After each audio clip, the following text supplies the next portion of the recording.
Hello my YouTube family, કેમ છો? જય સોમનાથ મહાદેવ. તો આજે વાગવામાં થયા છે 5 અને તમને ટાઇટલ જોઈને ખ્યાલ આવી જ ગયો હશે કે આપણે લોકોને શું બનાવવાનું છે. તો આપણે સરગવાનું ભરેલા, તમે રીંગણાનું કારેલાનું ઘણું બધું શાક જોયું છે, પણ સરગવાનું જોયું તો હશે કદાચ કોકે, પણ ખાધું બહુ ઓછા એ હશે. તો આજે તમે પણ ટ્રાય કરો ભરેલા સરગવાનું. અમે તો બનાવીએ છીએ, પણ તમે બનાવો અને ટ્રાય કરો, મસ્ત લાગશે. વિડીયોઝમાં તો યુટ્યુબમાં તમે ઘણા વિડીયોમાં જોયું હશે ભરેલા સરગવાનું શાક, પણ હું અલગ બનાવું છું. તો તમે જુઓ, વિડીયોને આખો સ્કીપ કર્યા વગર જુઓ અને પ્લીઝ લાઇક, શેર, સબસ્ક્રાઈબર કરો. ઘણી બધી અમારે એમાં મહેનત લાગે છે, તો પ્લીઝ વિડીયોને લાઇક કરજો, શેર કરજો અને સબસ્ક્રાઈબ કરજો. તો જોઈ આવો રેસીપી. ચાલો વિડીયો સ્ટાર્ટ કરો.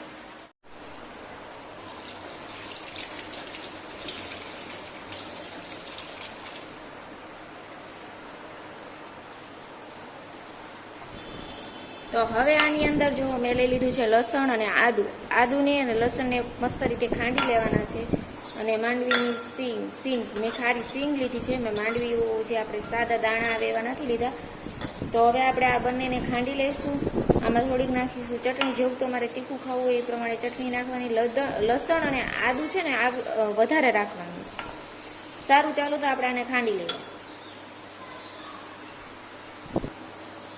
તો હવે જો અમે લસણ આદુની પેસ્ટમાં 1 ચમચી જેટલી ચટણી નાખી અને મસ્ત મજાનું ખાંડી લીધું છે. અને આ નાખી છે ખારી સિંગનો ભૂકો, એ પણ સરસ મજાનો ખાંડીને આની અંદર નાખી દેવાનો છે. હવે આપણે શેકીશું ચણાનો લોટ. અહીંયા લોયું લઈ લીધું છે અને એમાં છે ને 2 ચમચી જેટલો ચણાનો લોટ, 1.5-2 ચમચી જેટલો ચણાનો લોટ લેવાનો છે.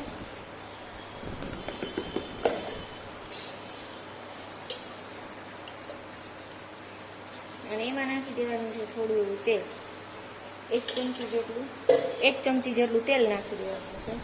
હવે આપણે આને છે ને મસ્ત રીતે ગરમ શેકી લઈશું. મેં છે ને એક બાજુ ચણાનો લોટ અને એક બાજુ ઢોકળિયામાં મૂકી દીધું છે પાણી. એટલે આપણે છે ને આ સિંગને કુકરની અંદર કે લોયામાં એમાં નથી ફ્રાય કરવાની, અને આપણે ઢોકળિયાની અંદર જ બનાવવાની છે. એટલા માટે મેં એક બાજુ ઢોકળિયામાં પાણી મૂકી દીધું છે ને અહીંયા હું ચણાનો લોટ શેકીશ. આ બધી પ્રોસેસ ચાલુ હોય ને ત્યારે આપણે છે ને એક બાજુ પાણી ધીમી આંચે કે અથવા તો ફૂલ આંચે, જેવો ટાઈમ એ પ્રમાણે મૂકી દેવાનું. પાણી આપણે ફૂલ ઉકળતું રાખવાનું. જો આપણે હવે મસ્ત મજાનો ચણાનો લોટ શેકાઈ ગયો છે. સરસ સુગંધ આવે ત્યાં સુધી શેકાવા દેવાનો. હવે આપણે એને આની અંદર એડ કરી દઈશું. હવે આપણે આમાં 1 ચમચી જેટલો નાખવાનો છે લીંબુનો રસ. થોડીક એવી જ 1/2 ચમચી જેટલી હળદર, 1/2 ચમચી જેટલી હિંગ અને સ્વાદ અનુસાર મીઠું નાખવાનું છે.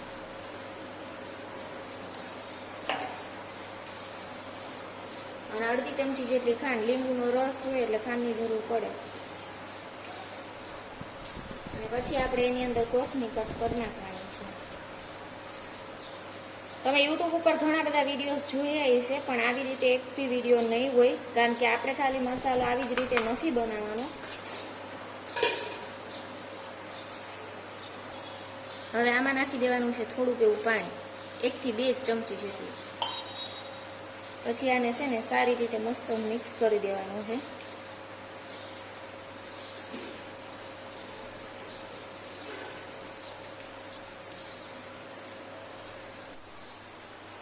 ગેસને કરી દઈશું ઓન.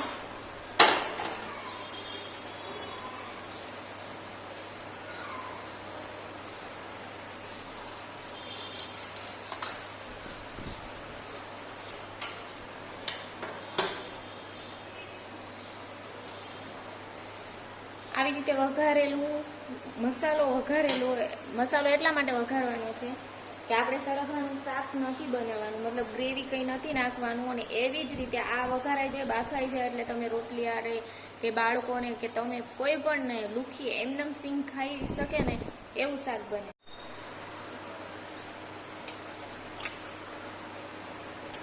તો બધી સરગવાની સિંગ આવી રીતે કાપી લેવાની છે.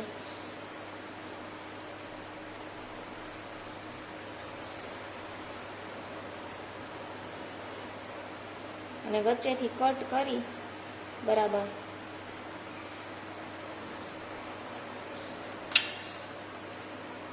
અને આવી રીતે મસાલો ભરી લેવાનો છે.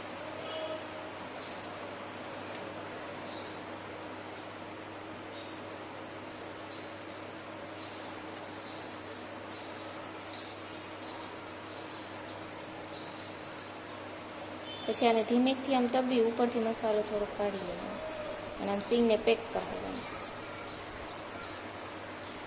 તો આવી રીતે આપણે બધી જ સીંગો ભરી લઈએ, પછી મળીએ. તો આપણી મસ્ત મજાની સીંગ બધી ભરાઈ ગઈ છે, જોઈ શકો છો.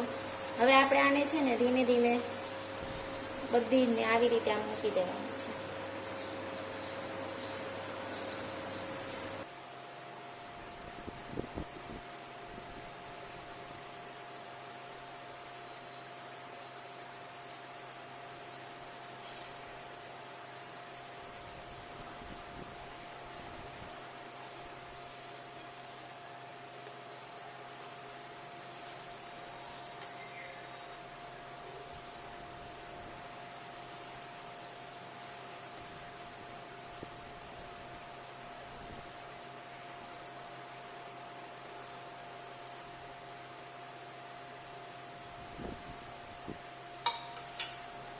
તો આપણી બધી જ સીંગોને મસ્ત મજાની થઈ ગઈ છે. તો હવે આપણે ઢોકળિયાને કરી દઈશું બંધ.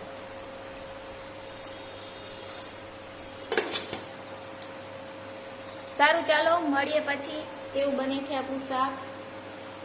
તો આપણે ફૂલ હાઈ ફ્લેમ પર સરગવાનું શાકને મૂકી દીધું છે. હવે આવી આપણે 5 થી 10 મિનિટ 5 મિનિટ પછી આપણે જોવાનું કે સીંગ શું થયું છે ને શું નહીં. તો હવે આ રીતે આપણે સરગવાની સીંગને ચેક કરવાનું. તો આપણે મસ્ત સરગવાની સીંગ બફાઈ ગઈ છે. તો હવે આપણે સીંગ બફાઈ ગઈ છે અને આને છે ને આપણે ધીમે ધીમે આવી રીતે કાઢી લઈશું.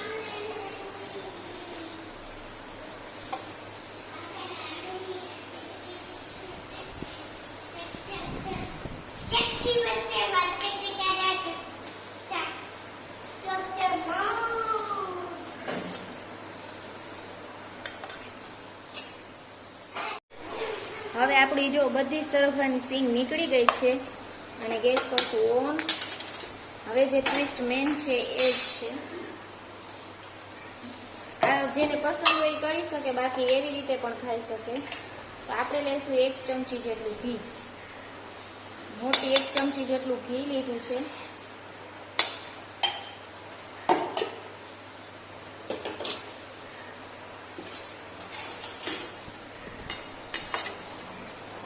જેને ઘી પસંદ ના હોય એ તેલ પણ લઈ શકે અને તેલમાં કડી પત્તા ને એવું બધું પણ નાખી શકે. પણ આપણે કડી પત્તા પહેલા વઘારમાં નાખી દીધા છે એટલે બહુ જરૂર નહીં. એટલે ખાલી આપણે લેવાનું છે ઘી.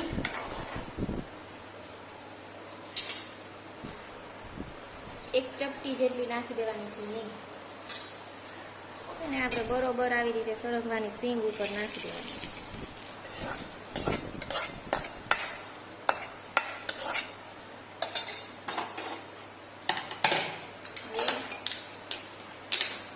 હવે નાખી દેવાની છે કોથમીર.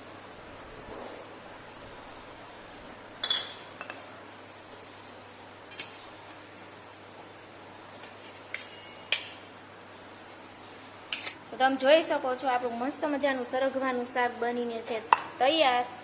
આવી રીતે આખા યુટ્યુબ ચેનલમાં ક્યાંય પણ તમે ના તો આવું શાક ખાધું હશે ના તો જોયું હશે. જોયું હોય તો પ્લીઝ કમેન્ટ કરજો કે હા મેં જોયું છે. ભરેલું તો છે જ યુટ્યુબમાં, પણ આવી રીતે મસાલાનો વઘાર કરી સ્ટીમ કરી ઢોકળિયામાં કે ગમે ત્યાં બનાવ્યું હોય તો કમેન્ટ કરજો કે હા ભાઈ અમે આવું જોયું છે. તો મસ્ત છે. ચાલો હવે આપણે ટેસ્ટ કરીએ. તો ચાલો હવે આપણે ટેસ્ટ કરીએ અને આપણે નીકના વિનુભાઈના બધાના જ રિવ્યૂ લેશું. એવું નથી મેં બનાવ્યું છે તો હું ટેસ્ટ કરીશ ને હું જ ખાઈશ અને પછી રિવ્યૂ સારું આપીશ. પણ પહેલાં હું ટેસ્ટ કરું કે કેવું થયું છે.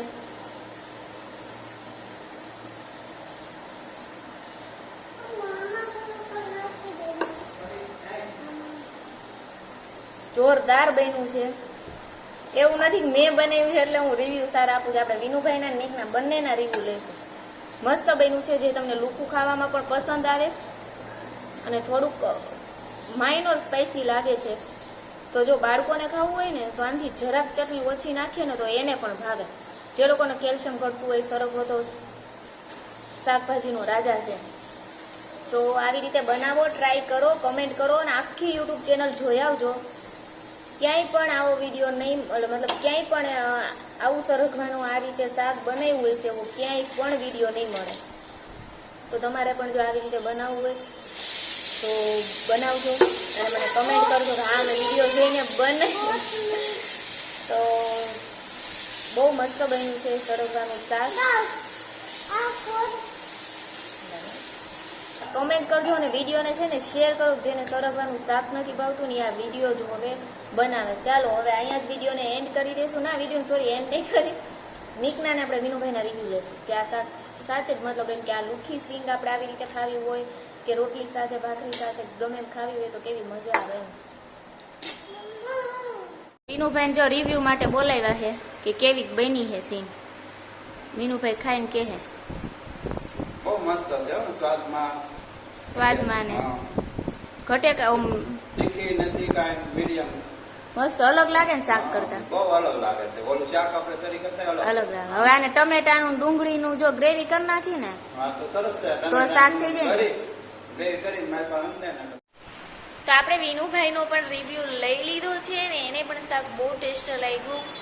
એને એવું નહોતું કે વિડીયો માટે એને એવું કીધું, પણ જેવું હતું એવું જ આપણે શેર. અને તમને એવું લાગતું હોય તો તમે ખુદ ટ્રાય કરો. અને મસ્ત શાક બન્યું છે. તમે નાસ્તામાં ભાખરી, ચા, કંઈ પણ નાસ્તો તમે કરો એની જોડે પણ તમે ખાઈ શકો છો. બહુ જ મસ્ત અને ટેસ્ટી બન્યું છે. તો ટ્રાય કરજો. ટ્રાય કરીને મને કમેન્ટ કરજો કે હા મેં આવું બનાવ્યું. અને અલગ જ લાગ્યું હોય. જેને સરગવાનું શાક નથી ભાવતું એ લોકોને ખાસ કરીને છે ને એ લોકોને શેર કરો અને આવી રીતે બનાવીને ખાવાની કયો, જો એને મસ્ત મજા આવશે. ચાલો વિડીયોને આજે અહીંયા જ એન્ડ કરી દઈશું. Bye bye.